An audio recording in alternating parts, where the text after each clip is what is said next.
ایمان والو، قرآن پاک میں جتنے بھی یا ایھا الذین آمنوا والی آیتیں ہیں، میں نے بار بار بتلاتا رہتا ہوں، ان کے پیچھے اللہ نے جن کاموں کے کرنے کا اور جن چیزوں سے رکنے کا حکم دیا ہے، کسی بھی زمانے میں مسلمان ان باتوں پر عمل کر لیں اور ان برائیوں سے رک جائیں، اللہ ان کی ذلت کو عزت میں، زوال کو کمال میں، پستی کو بلندی میں، ناکامی کو کامیابی میں، محرومی کو فتح میں بدل دیں گے۔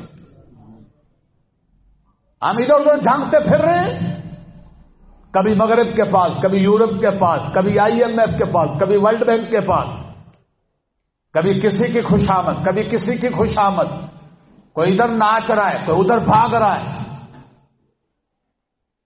خدا را واپس آؤ، ہمارے تو گھر میں سب کچھ ہے۔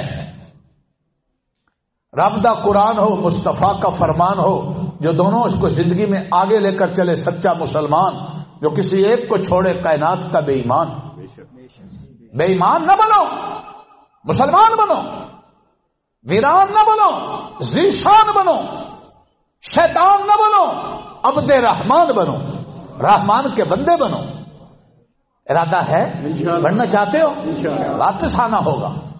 میرے حضرت فرمایا کرتے تھے مثالیں لے کر، جس کے گھر میں عمدہ کھانا ہو، قورمہ، مچھلی، پلاؤ، کباب، سبزیاں حلال، تازہ، پاکیزہ، خوشبو مہک رہی ہے، وہ نہیں کھا رہا اور دوسروں کے دروازے پہ جا کر بھیک مانگ رہا ہے، کوڑے اور گندگی کے ڈھیر میں بچی کھچی چیزیں چاٹ رہا ہے، تو یہ بے حس، بے ضمیر، بے شرف، بے غیرت، کمینہ، گندا ہے یا نہیں؟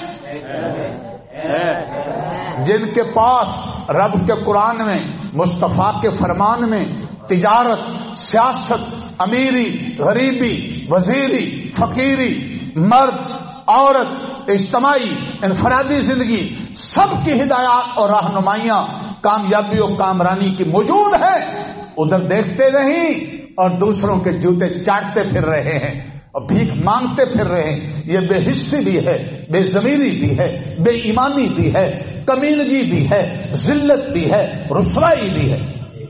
ہم نے ان چیزوں سے توبہ کرنا ہے اور قوم کو توبہ کرانی ہے۔ کرو گے؟ ارادہ ہے؟ سچی سچی بات دل سے؟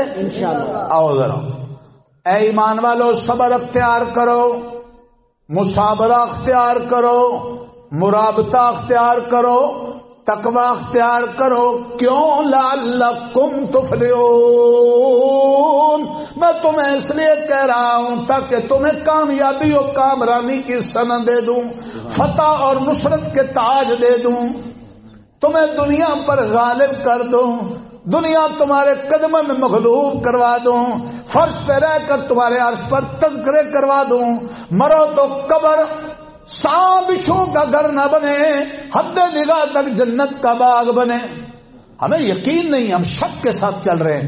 میں نے چند دن پہلے کوئی جملہ کہا تھا، ساتھیوں کے بیان میں آ گیا، اس کو نوٹ کر لیا۔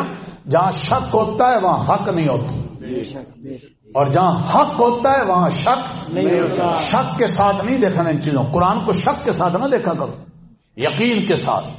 توجہ کرو گے؟ اب 4 چیزیں کون سی ہیں؟ نمبر 1 صبر، نمبر 2 مصابرہ، نمبر 3 مرابطہ، نمبر 4 تقوی۔ کتنی؟ 4۔